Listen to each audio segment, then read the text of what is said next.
Hello, today I'm going to show you how to create a campaign on GiveSendGo.com. First, you go to GiveSendGo.com and this is the home page. Up in the top right corner, you will see a place to log in if you already have an account, or if you need to start an account, you just click on Start a GiveSendGo. It will bring you to this sign up page. On this page, you need to write your legal first name, and then your legal last name, and then your email address.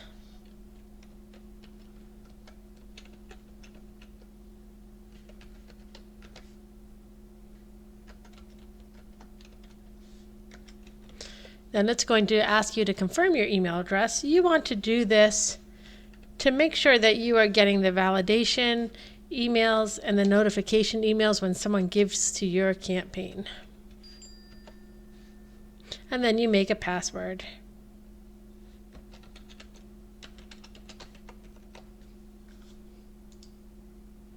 Oh, both emails should match. What did I do wrong? Oh, I didn't do the .com. Password must be at least 8 characters with an uppercase, lowercase, and a symbol. So let's try this again.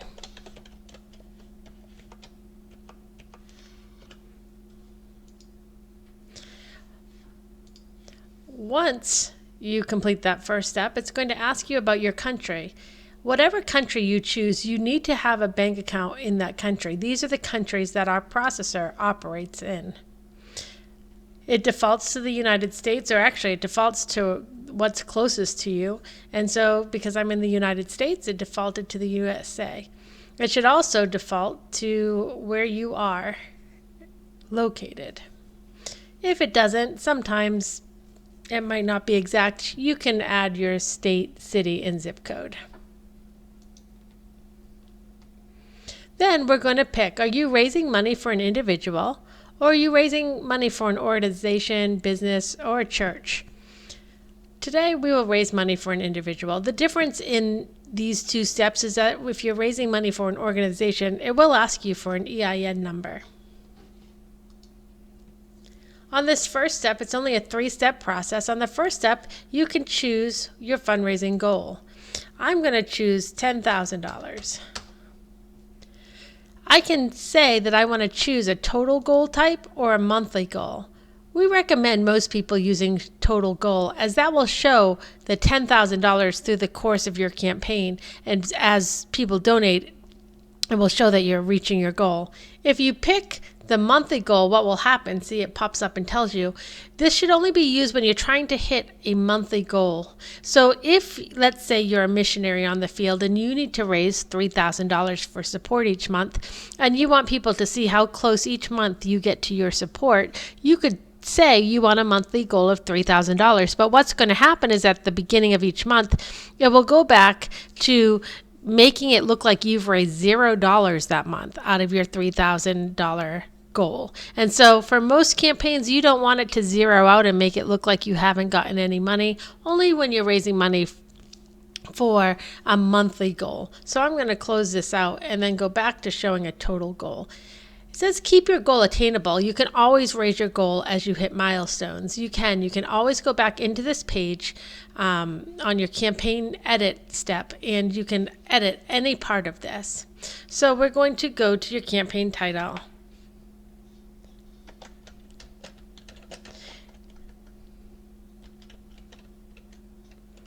Notice that it counts down how many characters you have. You don't want your campaign title to be too long. Your campaign created by will default to your name. If there's somebody else that you want this to show, you can always put that person's name or your friends and family of Sarah, things like that in this created by, and it will show that the campaign is created by whoever you put in this field. We recommend you putting somebody that people will know and trust so that it will validate your campaign. This custom URL, you do not have to put anything in here, and the system will generate a URL that your campaign will be found at. But if there is a URL that you'd like to use, you can type it in here. And then your campaign URL to share would be GiveSendGo, www.givesendgo.com / and then whatever your URL. So I'm going to write tutorial. So how people will find my campaign is going GiveSendGo.com / tutorial. You can make that whatever you want, or if you don't care what your URL is going to be, you can just leave it blank and we'll assign a 4-digit alphanumeric code for you. You can pick a category. A lot of people get really caught up in what category that they should pick. We say pick the one that's the best suited for what you're raising money for. People aren't going to find your campaign by just scrolling through categories, or at least not often. Most people will find your campaign because you and your friends and family share it. I'm going to pick event for my category. My campaign will not show up in this category until I raise a donation, though. And then a donation to GiveSendGo. GiveSendGo is a free platform. We do not take any funds for ourselves except what is donated by our givers and by our campaign owners. So if you want to give a percentage of each donation to us, you can pick here, but it is set at no donation as we don't want you to feel pressure to have to give to us. Then you hit next. We're now on step 2. Step 2 is where you will write your campaign story. As it says, you should be descriptive as you explain why you're raising money. Invite people into your story. Let possible donors know what difference their money will make. You can proofread and use the spell check tool to check your spelling. Those are very important things. So you just type your story. We ask you to be very clear on who and what you're raising money for.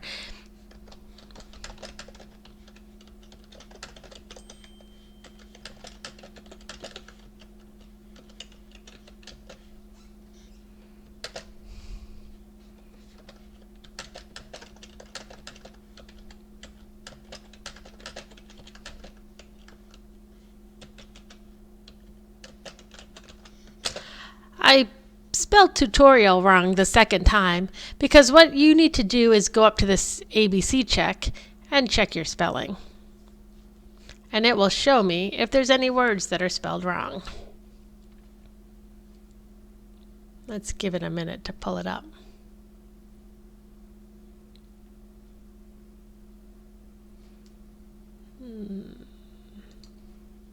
Let's try it again. Okay, this is what you want to do. You want to enable the SCAYT, and then it will just underline the things that are spelled wrong. You right-click on it, and it gives you possible words that you might have meant to type. After you're done that, you're going to choose an image, or you can add a video. The video will need to be hosted on an outside platform such as Vimeo or YouTube. What you would do here is just enter your Vimeo or YouTube link. If you choose an image, you can either pick one from your computer or you can select from Facebook. If you select from Facebook, it's going to have you log into your Facebook page, and then it will show you all the images that are the right size for your campaign header. Let's browse our computer real quick. I'm going to just pick a picture real quick of some Twitter birds. And then you can see this box is the size that the header is. So you can move it around your image. You can make it larger or smaller if you want to get a piece of the image. But this part that is highlighted will be what is shown on your campaign. So make sure it looks good.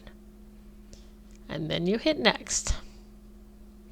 On the last step of the campaign, it's going to ask you who is going to be receiving the donations. You can choose yourself, someone else, or the business or an organization. Most people we find are raising money that they want to go to themselves for something that they're needing money for. Often, people will also raise money for someone else. And occasionally, people will want to raise money for a business or organization. Now, how this works, if you raise money for yourself, it's going to show your name and the email address you use to sign up for your campaign. It's going to pick what country, and again, it has to be one of those countries that our processor operates in. And then you need to put a phone number. Then we're going to click this box to say that we are over 18 years of age and we have a bank account in the above country. And it tells us that our processor has a standard 2.9% plus 30-cent processing fee. That doesn't go to GiveSendGo. That is simply the cost of operating our processor and what they charge for their processing fees. Let's say though you want to raise money for your neighbor, and you don't want to be the one that is collecting the funds. You want the money to go directly to them. What you would do is you would say, I'm going to raise money for someone else. Well, then it's time for you to fill out the information for the person you're raising money for. Let's say I'm raising money for my mom, Carol.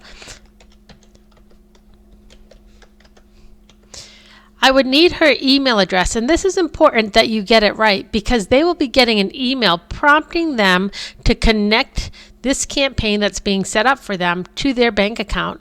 And so in order for them to get that email, this email needs to be correct. It cannot match your email that you use to sign up. It has to be a different email, as you're saying that the recipient is someone different than yourselves. I will just type in an email here. Just writing something generically.